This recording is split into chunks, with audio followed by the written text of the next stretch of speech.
Nek Mi ayah diputar-putar. Ini Mami untuk perawatan. Jadi aspal ditaruh di wajah biar lebih cantik.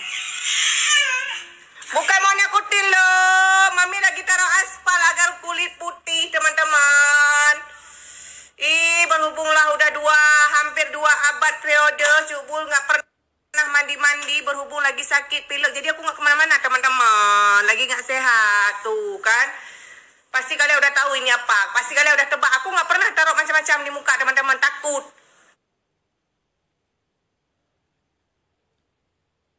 Nanti rusak wajahnya. Kalau aspal nggak apa-apa. Deshan. Abang. Oke. Nggak mungkin lah teman-teman aspal ditaruh di muka. Kalau taruh aspal di muka meleleh. Nggak ada muka lagi. Cuma 1 muka. Nggak banyak muka soalnya. Pelom.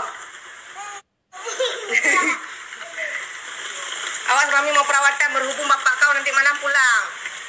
Maklumlah teman-teman. Untuk malam darling kagua. Jadi ya harus perawatan dulu lah seperti biasa.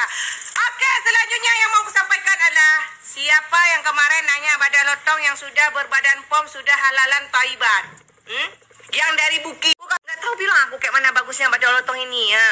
Kalian jarang kan lihat Cubul taruh di muka kan. Kalau yang berbahaya Cubul nggak pernah mau taruh di muka teman-teman ya. Jadi kalau badan lotong ini memang beneran bagus sekali. Aku pemakaian pribadi bukan cuman iklan aja. Bentar lagi kalian lihat ya hasilnya kayak mana. Aku malas pakai karena hitam-hitam semuanya kayak ginilah.